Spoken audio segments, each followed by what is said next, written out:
Hello, YouTubers! This is a quick video. It's an answer video to a video made by a new YouTube friend of mine, member of the vinyl community, and I'm talking about Steve Carlson of the vinyl community. I recently started looking at his videos, and that was, of course, after he had seen one of my videos and made some very friendly and nice comments, and then I started watching his videos and think, well, what a friendly and nice, enthusiastic guy. As they would say in Great Britain, a real top banana. And he's celebrating now his 200 subs. Although I've noticed that by now I think he has already got over 270 subs, but that's life. And I thought he wanted us to show records that makes us happy, because the theme is don't worry, be happy, hence why I show this one. Actually, Bobby McFerrin is a very good example of a musician that makes me happy, because there are lots of concert footage on YouTube. We can see him playing with music and playing together with other musicians, both professionals and amateurs, and the result is always flabbergasting, so to speak.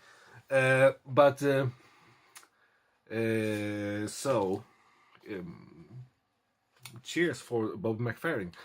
I'm very fond of playfulness in music, when people fool around a bit with music and have some sense of humor in it. That's when I hear something very playful when it comes to music, I get very happy.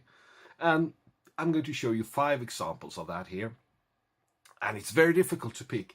Very difficult, because when I first started doing some sort of list on possible records to show, I think I came up with maybe 25, 30 different albums, when I thought, well, no, we have to limit this a bit. Okay, I'm from Sweden, and I know that Steve has interest in Swedish music from the, well, he mentioned Blue Swede with Hooked on a Feeling, Uga Chaka. So I thought, okay, only Swedish records with Swedish music that I find is playful and lovely and interesting. So let's have a look at the first example.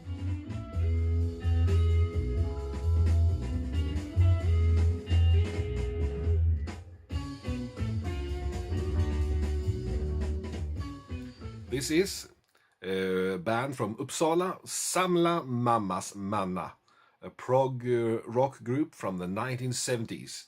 A band that combined progressive rock with quite a lot of madness and sense of humor and quirkiness, and great musicians. Mostly the guitar player Costa Petrea, and also one of my big heroes, the keyboard player and composer Lars Holmer, who's sadly not with us anymore. He also made some really playful solo albums later in his career, after the years with Samla Mammas Manna. Well, first of all, great musicians, great skillful, many a bit experimental, sometimes a bit too experimental, but also it doesn't really get too much of it, because in some sense they keep having an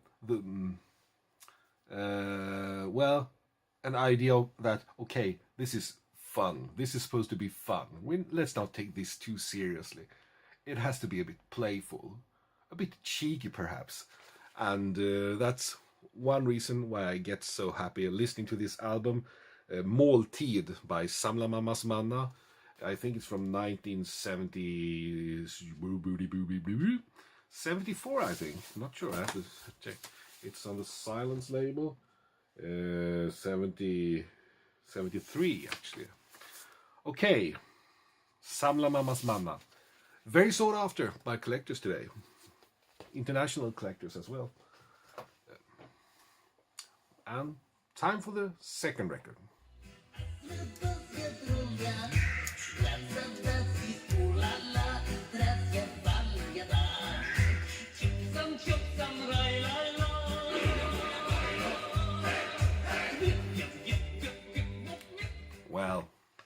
talk about musical skill and total madness. Caramba. And there were two men, two Swedish, well, almost legends behind this production from 1981. Namely the singer and songwriter Ted Gärdestad, one of the most talented Swedish singer and songwriters ever, who sadly left us also way too early by his own hand. But also the sound engineer Mikael Betretov, who was a sound engineer on all the ABBA recordings, among many. I mean, he was one of the most productive sound engineers in Sweden in the 1960s, 70s, and 80s. This is a project that they did together just for fun, just for the mere fun of it. And Mik Betretov has said in an interview that they had so much fun that they were also rolling on the studio floor with laughter while they were recording this. And the whole idea is that we have, I think it's 10 different songs in different styles, all of them with lyrics in non-existing languages. The biggest hit from this album is a song called Habba Habba Zoot Zoot, but they had many different styles here. They had Russian folk singing in the song Sputnik. They have some sort of German machine pop in the song Eine Feine, and some reggae called Fido, and some Hawaii styled singing in the song Ana Kapuai, and yeah, many others. And the funny thing is, on the back sleeve we have all the lyrics, so you can actually sing along with the lyrics, although they don't mean anything. Like, and also everything recorded here is written in the same non-existing language. Like it says Recordelli por studio garage de garbage. That's recorded in the studio garage de garbage. Carlos Inlura alto, Zoltan Zul violotta, Dr. Fritz Höfner baribasso, Tudor Ludor batterie, Abdullah Presley on tomba, Zingo Alla on prutto, Ihto Amin on pahuve. And so it's just madness. And yeah, I can't stop myself from just loving it. And yeah, especially Mikael Betretov, such a incredibly fun and mad man, and also with such great skills in making music that sounds really good. So that was the second pick.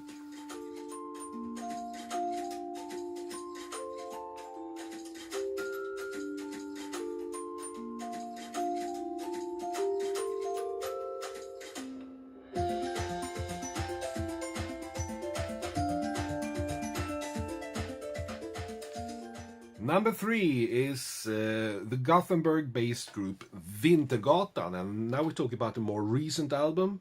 This is from, I think, from 2013. Who's Vintergatan? Well, they are a group from Gothenburg, as I said, who plays instrumental pop music. What could you call it? Well, they use lots of music machines. They use xylophones, glockenspiels, electric guitars, synthesizers, and some sort of, I mean, the leader, Martin Molin, he's a bit of an inventor, so he has invented several different music instruments, electrical instruments that they use on the record. And today they're probably most known for the YouTube phenomenon video, The Marble Machine. Has anybody not seen The Marble Machine? And if not, look it up, because it's amazing. I'm waiting eagerly for their second album. This is their first album, and because it's so playful and inventive, and also very pleasant to listen to. So Vintergatan is my third pick.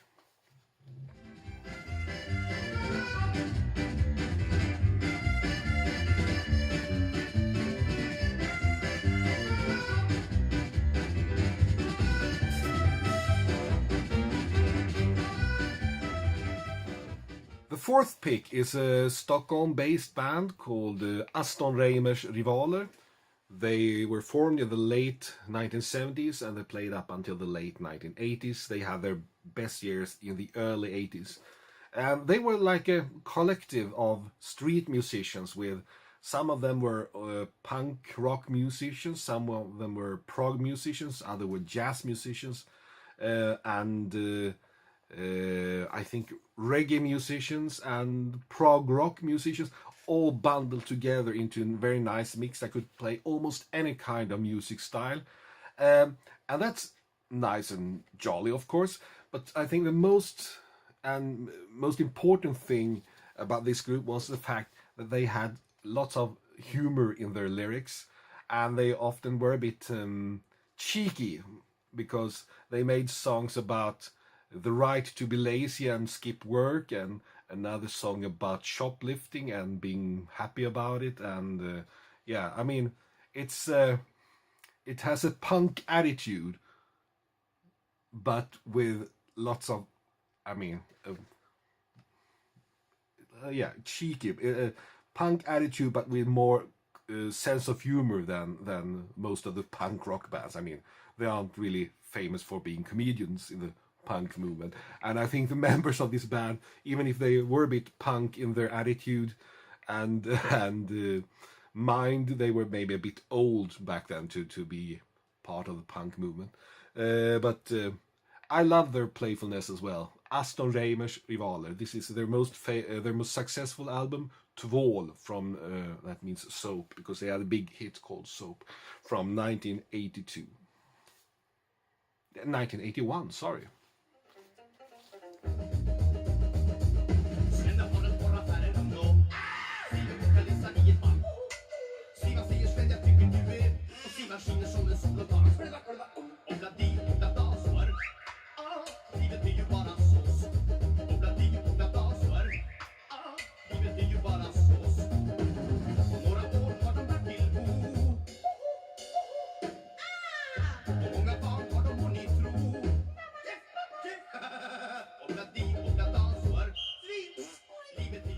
The final pick is also the oldest one. It's from 1970.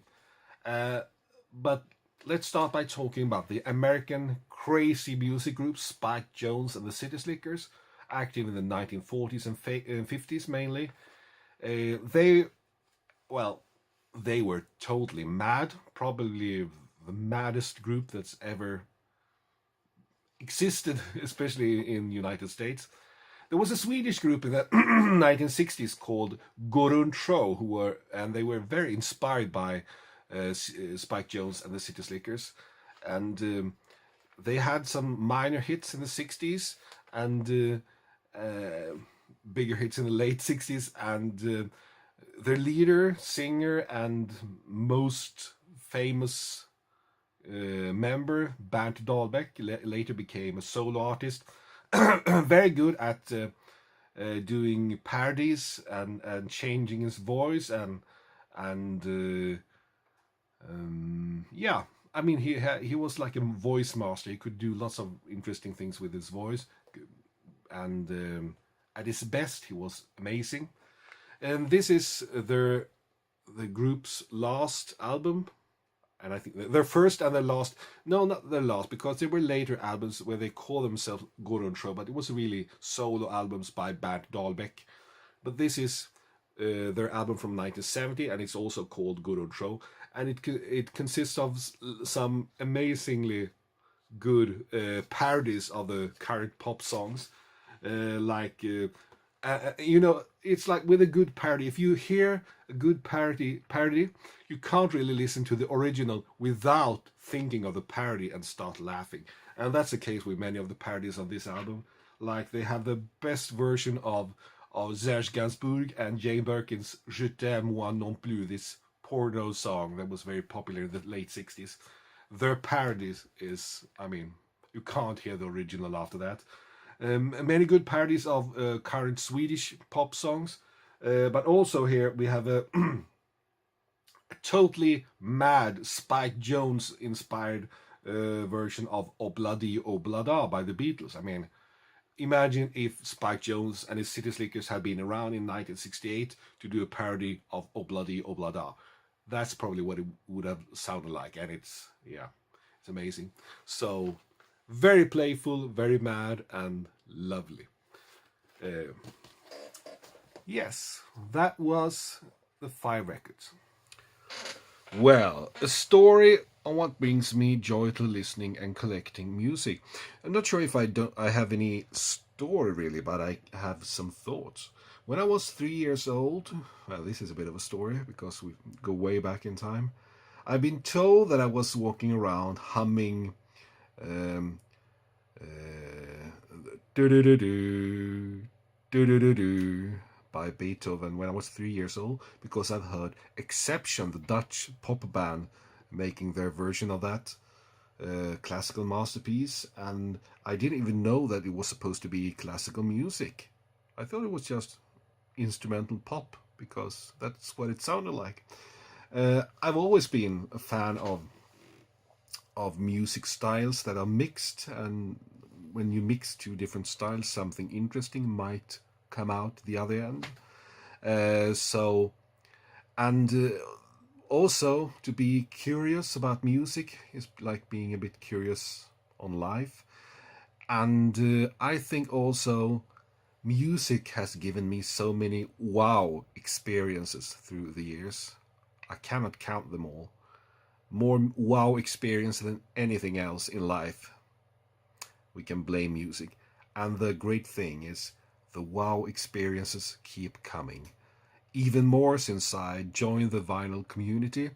I would say it was back in 2011. Got so much inspiration, so many new ideas on what to look for, what to listen to, since I joined this crazy club here back then. And all the members of the vinyl community whose videos I've been looking they have always given me some new ideas, which often led to, look behind me here, and also maybe a bit of an empty wallet, but I think it's worth it, because what is the proper price for a wow experience? I think it's priceless, actually. I think that is everything I have to say when it comes to what brings me joy listening to and collecting music. Not much of a story, unless you fell asleep, then it's a good bedtime story. But I think that's what I have to say on that topic. And by that, I wish you best of luck with your record collecting. I will continue watching your videos, and the rest of you who've been watching this video, thank you for showing interest, and best wishes, and bye for now. Thanks for watching.